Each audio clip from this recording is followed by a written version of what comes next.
আমার প্রিয় ও স্নেহের 2024 সালের নতুন বছরে সপ্তম শ্রেণীর ছাত্রছাত্রী বন্ধুরা, আশা করি তোমার সবাই ভালো আছো।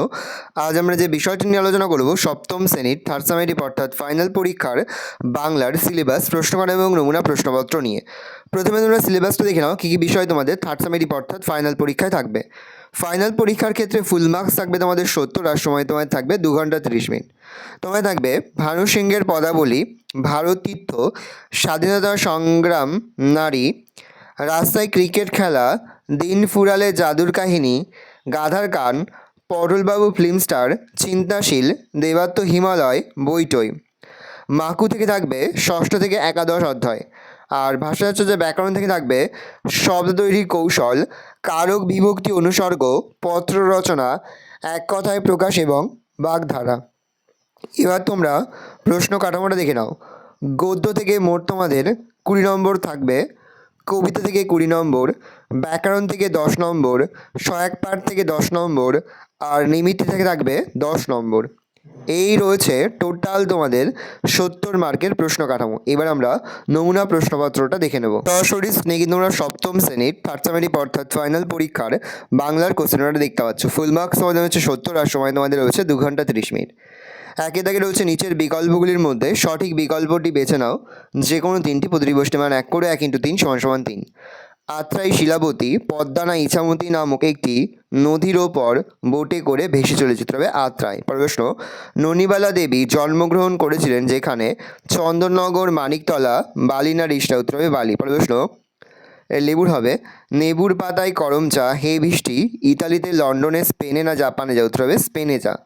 নেবুর পাতায় করম চা, হে বৃষ্টি, স্পেনে যা।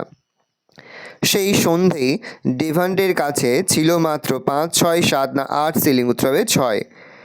রেফারি দিব্যেন্দুবাবু খেতে ভালোবাসতেন কাঁচাগোল্লা, অমৃতি, জিলিপি না সন্দেশ? উত্তর হবে জিলিপি। কওয়ালিবাবুর বাড়িতে শ্যামা সঙ্গীত হয় শনিবার, রবিবার, মঙ্গলবার না বৃহস্পতিবার সকালে? উত্তর হবে রবিবার সকালে। 2 দাগে রয়েছে খুব সংক্ষেপে নিচের যে কোনো 3টি প্রশ্নের উত্তর দাও। প্রশ্নের মান 1 করে 1 × 3 = 3। শান্তিনিকেতনের মাঠে যখন বৃষ্টি নামে তখন কবির মনে কেমন অনুভূতি হয়? শান্তিনিকেতনের মাঠে বর্ষা নামলে কবির মনে নতুন লেখা গানগুলি উকি দেয় এবং গুনগুন স্বরে আপনা আপনি গেয়ে ওঠেন তিনি। কখনো বা ইসরাজে বাজিয়ে তোলেন বর্ষার প্রাকৃতিক পরিবেশ যেন কবির মনে গানের সৃষ্টি করে। ননিবালা দেবীকে কাশীর জেল থেকে কোথায় আনা হয়েছিল? ননিবালা দেবীকে কাশীর জেল থেকে কলকাতা প্রেসিডেন্সি জেলে আনা হয়েছিল। শহরের মধ্যে বেশি একটু সাড়া পড়ে গেছে। এই সাড়া পড়ার কারণ কি? টাউন স্কুল ও মিশন স্কুলের মধ্যে ফাইনাল ফুটবল ম্যাচকে কেন্দ্র করে শহরের মধ্যে বেশ সাড়া পড়ে গেছে। কলেজিয়েট স্কুলে কে জাদু খেলা দেখিয়েছিল? চাঁদ মিয়া নামে একজন জাদুকর সেখানে খেলা দেখিয়েছিল। বৃষ্টির জন্য মনটা খারাপ, বক্তাকে? মাইকেল অ্যান্টনি প্রণীত রাস্তায় ক্রিকেট খেলা নামাঙ্কিত গদ্যে উদ্ধৃত উক্তিটির বক্তা হল গল্পথক সেলো। তিনি তাকে রয়েছে নিচের যে কোনো 2টি প্রশ্নের উত্তর নিজের ভাষায় লেখো। প্রশ্নের মান 2 করে 2 × 2 = 4। ননিবালা দেবী পলাতক হলেন। ননিবালা দেবী পালিয়ে যেতে বাধ্য হয়েছিলেন কেন? তিনি পালিয়ে কোথায় গিয়েছিলেন? সেখানে তিনি কোন অসুখে আক্রান্ত হন? পুলিশ তাকে গ্রেপ্তারের জন্য তৎপর হয়ে উঠলে তিনি পালিয়ে যেতে বাধ্য হন। তিনি পালিয়ে পেশোয়ারে গিয়েছিলেন, সেখানে তিনি কলেরা রোগে আক্রান্ত হলেন। আজকের খেলাটা যে খুব জমবে তাতে সন্দেহ নেই। কোন বিশেষ দিনের কথা এখানে বলা হয়েছে? সেই দিনের সেই খেলার মাঠের দৃশ্যটি নিজের ভাষায় বর্ণনা করো। টাউন স্কুল ও মিশন স্কুলের মধ্যে ফাইনাল ফুটবল ম্যাচের দিনের কথা বলা হয়েছে। খেলা শুরু হওয়ার কথা ছিল বিকেল 5টায়, কিন্তু 4টে বাজতে না বাজতেই মাঠের চারপাশে লোকজনে ভরে যায়। 2 স্কুলের ছেলেমেয়েরা মাঠের চারপাশে কাতার দিয়ে দাঁড়িয়ে পড়ে। খেলার মাঠ সারাক্ষণ উত্তেজনাপূর্ণ ছিল। দর্শকদের মধ্যে থেকে মাঝে মাঝে কল্লোল উঠছিল। শেষ পর্যন্ত বিজয় মাল্য ছিনিয়ে নেয় টাউন স্কুল। রসু, আমি তোমাকে প্রমাণ করে দিচ্ছি। নরহরি কার কাছে কি প্রমাণ করে দিতে চেয়েছিল? নাট্যকার রবীন্দ্রনাথ ঠাকুর প্রণীত হাস্যকৌতুক গ্রন্থের অন্তর্গত চিন্তাশীল নামাঙ্কিত নাটিকায় উদ্ধৃত উক্তিতে নরহরি তার দিদিমার কাছে প্রমাণ দিতে চেয়েছিল যে মাছি কখনো ভনভন শব্দ করে না। আসলে মাছি যখন উড়তে থাকে তখন তার ডানায় এমন শব্দ হয়। পুলিশ তৎপর হয়ে উঠল তাকে গ্রেপ্তার করতে। কাকে কেন গ্রেপ্তার করতে পুলিশ তৎপর হয়ে উঠেছিল? ননিবালা দেবীকে গ্রেপ্তার করতে পুলিশ তৎপর হয়ে উঠেছিল। চন্দননগরের বিভিন্ন স্থানে কয়েকটি বাড়িতে তল্লাশি বিপ্লবীদের নিমিষে পলায়নের পর ননিবালা দেবীকে আর চন্দননগরে রাখা নিরাপদ বলে মনে হয়নি পুলিশের। তারা বুঝতে পেরেছিল বিপ্লবীদের গোপনে সাহায্য করে চলেছে তিনি, তাই পুলিশ তাকে গ্রেপ্তার করতে তৎপর হয়। 4 দাগে রয়েছে নিচে যে কোনো দুটি প্রশ্নের উত্তর নিজের ভাষায় লেখো। প্রশ্নের মান রয়েছে 5 করে। 5 গুণ 2 = 10। ননিবালা দেবী সবই অস্বীকার করতেন। ননিবালা দেবী কোন কথা অস্বীকার করতেন, তার ফলশ্রুতি বা কী হতো? বিপ্লবী দলের কর্মী কমলা দাশগুপ্ত প্রণীত স্বাধীনতা সংগ্রামে নারী নামাঙ্কিত গদ্য থেকে উদ্ধৃত উক্তিটি গৃহীত হয়েছে। ননিবালা দেবী গ্রেপ্তার হওয়ার পর কাশীর ডেপুটি পুলিশ সুপারিনটেন্ডেন্ট জিতেন ব্যানার্জির জেরায় তিনি বিপ্লবীদের সম্পর্কিত যাবতীয় তথ্যকে অস্বীকার করেন। জানিয়েছিলেন কোনো বিপ্লবীকে তিনি চেনেন না, কারোর সম্পর্কে কোনো তথ্য জানেন না। বিপ্লবীদের সম্পর্কে যাবতীয় তথ্য গোপন করার কারণে ননিবালা দেবীকে মাটির নিচে আলো বাতাসহীন দুর্ভেদ্য অন্ধকার সেলে আটকে রাখা হয়। অর্ধমৃত অবস্থাতেও তার মুখ থেকে একটি কথাও বের করতে পারেনি পুলিশ প্রশাসন। সেলের তালা খুলে দেখা যায় তিনি জ্ঞানশূন্য অবস্থায় মাটিতে পড়ে আছেন। কত আছে তোমার পকেটে? বক্তাকে কাকে উদ্দেশ্য করে এই বক্তব্য? এই বক্তব্যের কারণ কি? অজিত কৃষ্ণ বসু প্রণীত জাদু কাহিনী নামাঙ্কিত গল্পে উদ্ধৃত উক্তিটির বক্তা হল নাম পদবিহীন জোয়ান। ইংল্যান্ডের বহু পরিচিত জাদুকর ডেভিড ডেভানকে উদ্দেশ্য করে এই বক্তব্য। একদিন সন্ধ্যাবেলা জনবিরল পথে ডেভিডকে আটকে দিয়ে এক জোয়ান চেয়েছিল কিছু টাকা আদায় করতে, কেননা সে দেখেছিল এই জাদুকর হাওয়া থেকে দিব্যি টাকা এনে দিতে পারেন। জাদুকরের এই জাদু শক্তিকে তার কাছে বাস্তব বলে মনে হয়েছিল, তাই সে জানিয়েছিল হাওয়া থেকে সিলিং এনে ডেভিড যেন তার টুপিটা ভরে দেন। ডেভান্ট অবশ্য বুঝতে পারছিলেন এই খ্যাপাটে লোকটি যেভাবে টাকা চাইছে তা দেওয়া সম্ভব নয়, কেননা হাওয়া থেকে কখনো টাকা পাওয়া যায় না। তাই তিনি জানালেন সেই জোয়ান ইচ্ছে করলেই তার পকেট থেকে যে টাকা আছে তা নিতে পারে। বক্তব্যের প্রেক্ষিতে উদ্ধৃত উক্তিটি করেছেন সেই অপরিচিত জোয়ান। কী না করেছেন পটলবাবু? পটলবাবু কাজকর্মের পরিচয় দাও। বাংলা সাহিত্যের অন্যতম জনপ্রিয় লেখক ও বিশ্ববন্দিত চলচ্চিত্রকার সত্যজিৎ রায় প্রণীত 1 ডজন গল্প গ্রন্থের অন্তর্গত পটলবাবু ফিল্ম স্টার গল্পটির মুখ্য চরিত্র পটলবাবু। অভিনয় তার জীবনের অঙ্গ, কিন্তু অর্থভাবে তিনি অভিনয়কে জীবনের সঙ্গে সংযুক্ত করতে পারেননি। 1943 সালে দ্বিতীয় বিশ্বযুদ্ধের সময় তার কাজ চলে যায়। সেই থেকে তিনি রোজগারের ধান্দায় বিভিন্ন জায়গায় ঘুরেছেন। কিছুদিন একটি মণিহারি দোকান দিয়েছিলেন, কিন্তু বছর 5 চলার পর দোকান উঠে যায়। অতঃপর পটলবাবু একটি বাঙালি অফিসে কেরানিগিরির কাজ করেন, কিন্তু বড় কর্তা বাঙালি সাহেব মিমটারের ঔদ্ধত্য আর অকারণে চোখ রাঙানি সহ্য করতে না পেরে তিনি চাকরি ছেড়ে দেন। তারপর 10 বছর ইন্স্যুরেন্সের দালালি থেকে শুরু করে সব কাজই করেছেন। সত্যজিৎ রায় লিখেছেন, কিন্তু যে অভাব, যে টানাটানি, সে আর দূর হয়নি কিছুতেই।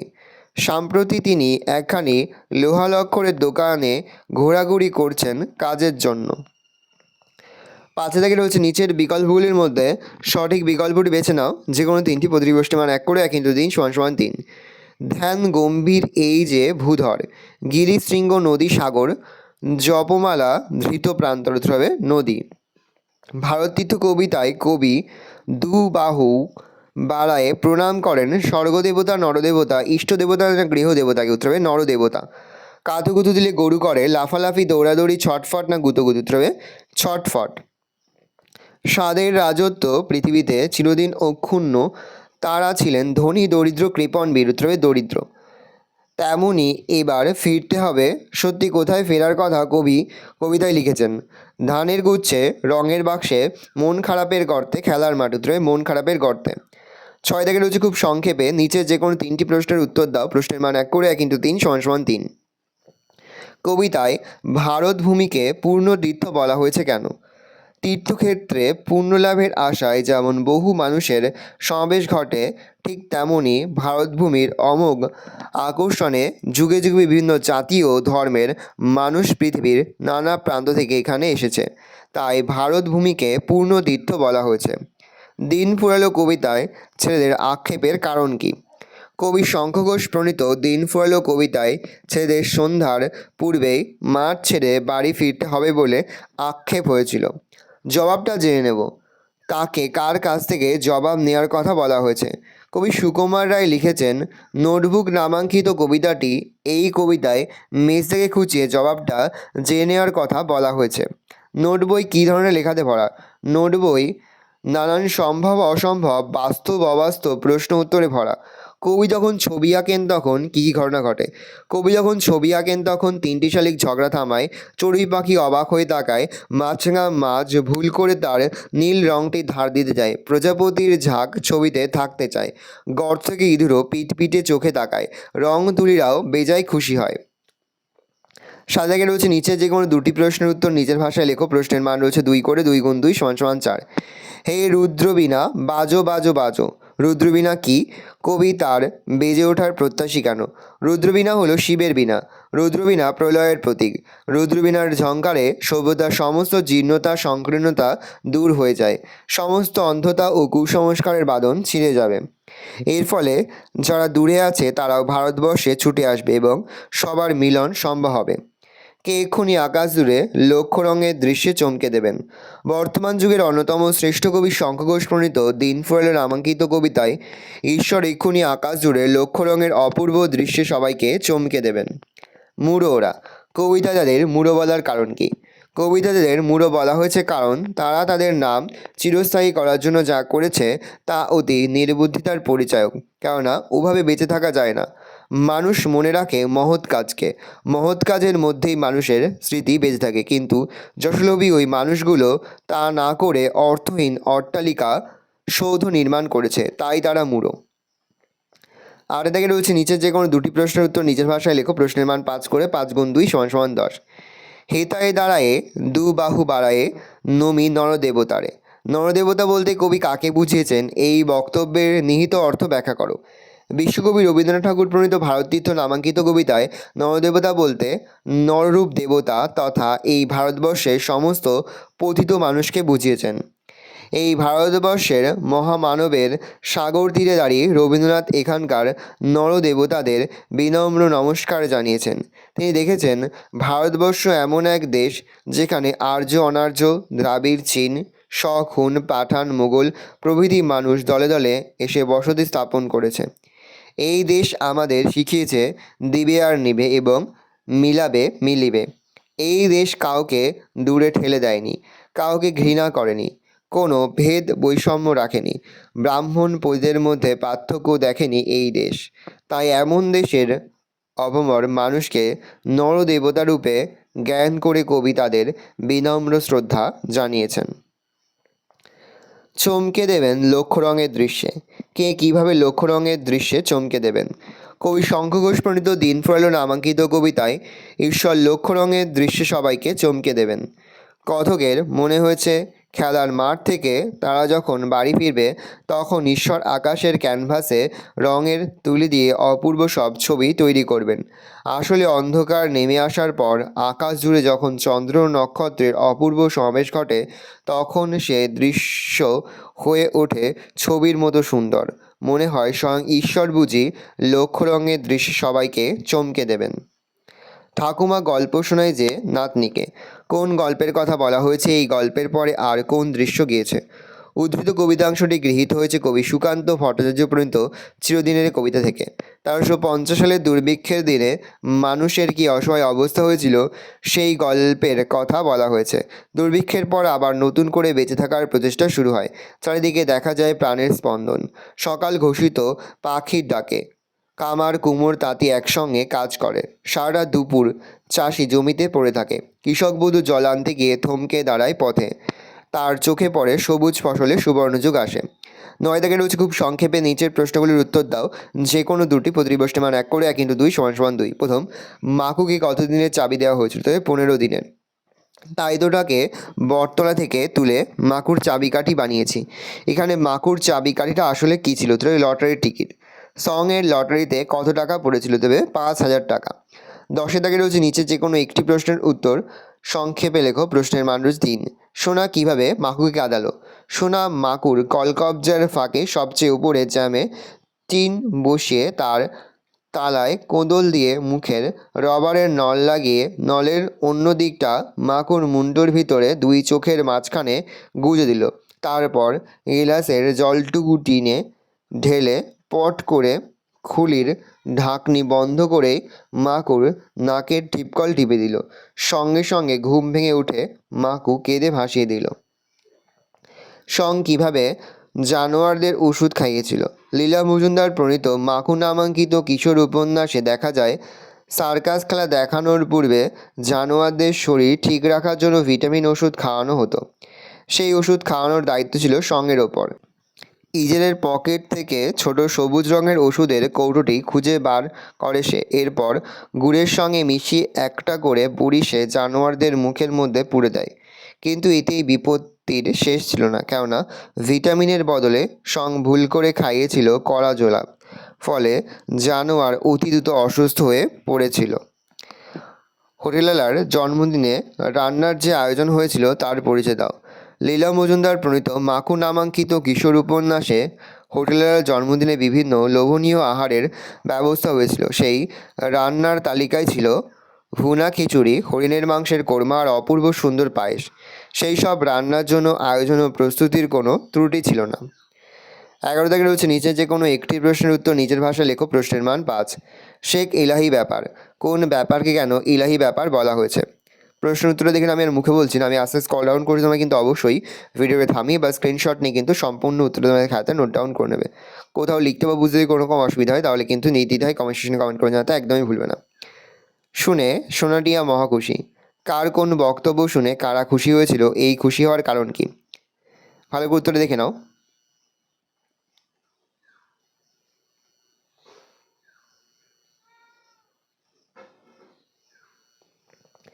12 দাগে রয়েছে নিচের বিকল্পগুলির মধ্যে সঠিক বিকল্পটিকে বেছে নাও। যে কোনো 5টি প্রতিবেশনের মান 1 করে 1 × 5 = 5।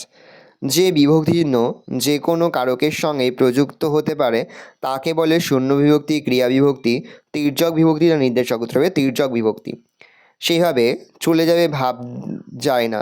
নির্ণয়ক অংশটি হলো বাক্যাংশ কর্ম, উপবাক্যায়ী কর্তা, কর্তৃ সম্বোধন, কর্ম সম্বোধন। উত্তর হবে বাক্যাংশ কর্ম।